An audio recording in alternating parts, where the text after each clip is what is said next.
Здравствуйте, ребята! Здравствуйте, мамы! Как ваши дела? Давайте начнем наш сегодняшний урок 44. Первый учитель. Саламатсыздар ма? Балалар, ата-аналар, көрермендерім, тыңдаушыларым, хал жағдайларыңыз қалай? Сабағымызды бастайық. 44-ші сабақ. Бүгін біз қазақтың ұлы адамы Ыбырай Алтынсарин туралы айтатын боламыз. Тыңдайық. Ыбырай Алтынсарин основал первую школу для казахских детей в Тургае. Ыбырай-ата очень хотел, чтобы казахские дети умели читать, писать. Он написал первый учебник «Казахская хрестоматия» и сочинил первые стихи, рассказы, басни для детей. Ыбырай Алтынсарин открыл учительскую школу. Он просил учителей всей душой любить школу, детей и уметь общаться с ними. Ыбырай Алтынсарин қазақ балаларына ең алғаш мектеп ашқан адам болған. Торғай қаласында. Ол өте қазақтың балалары оқып, жазып, сауатты болғанын қалаған.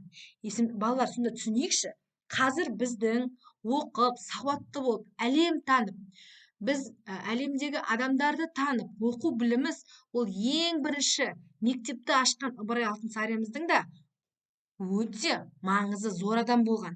Ең алғаш мектепті ашқан осы кісі қазақ балаларына.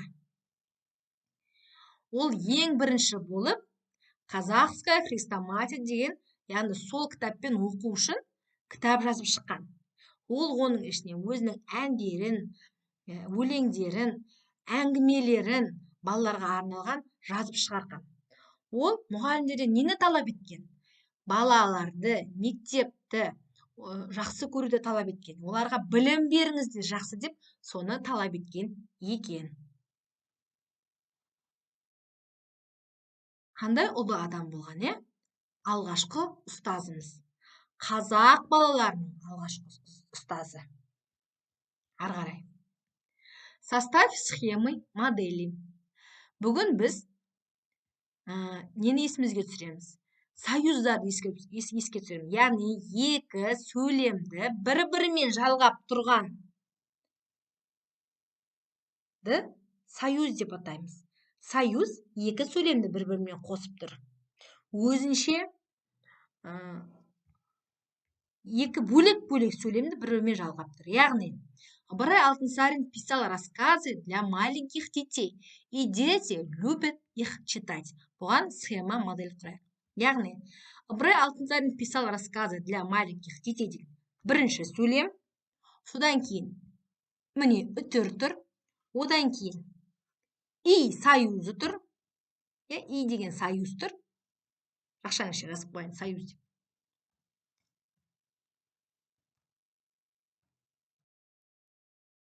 И деген союз, және екінші сөйлем, содан кейін нүкте орнын. Бұл жердегі барлық сөйлемдер осы схемамен құралған екен. Ол балаларға әңгімелер жазған, және оны оқып берген ұнататын. Екінші, Ыбырай Алтынсарин учил детей в аулах грамоте. Бірінші сөйлем, союз, и, және екінші сөйлем, ученики полюбили учебу в школу. Ол ауылдардағы балаларды сауаттылыққа үйреткен. Және балалар оқуды осы Ыбырай Алтынсарин атамыз арқылы үйренген, ұнатқан. Ыбырай Алтынсарин переводил рассказы Льва Толстого на казахский язык. Лев Толстойдың әңгімелерін ол қазақшаға аударып, және и дети казахские узнавали о великом русском писателе. Осы қазақшаға аударылған әңгімелері арқылы олар орыстың ұлы жазушысы білген екен, яғни Лев Толстой туралы. Осы сөйлемдердің ішінен Ыбырай Алтынсаринді нақтырақ осы кісіге ғана тән қандай сөйлем деп ойлайсыздар? Менің ойымша ол екінші сөйлем, яғни ауыл балаларын оқуға үйреткен оның ең негізгі істерінің бірі деп ойлаймын. Ал оның жазушы, оның аудармашы ретінде көрсеткен үш сөйлемнің біреуі, мына үшінші сөйлемге аудармашы ретінде көрсеткен осы сөйлем деп ойлаймын. Келесі жаттығуға өтейік. Упражнение 3. Познакомься с информацией. Мәліметпен таныс. Мына суретке зер салып қарайық. Кімді көріп тұрмыз? Бұл Қостанай қаласында орналасқан Ыбырай Алтынсариннің музейіндегі тұрған сурет. Бұл жерде кімді көріп тұрмыз? Әрине. Бұл жерде біз Ыбырай Алтынсарин атамыздың фотосын көріп тұрмыз. Ол балаларға білім беріп жатыр. Ал енді сіздерге тапсырма.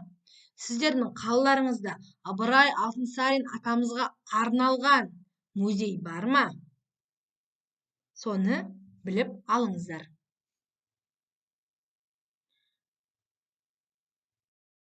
Осымен бүгінгі сабақ аяқталды. Келесі кездескенше сау саламат болыңыздар.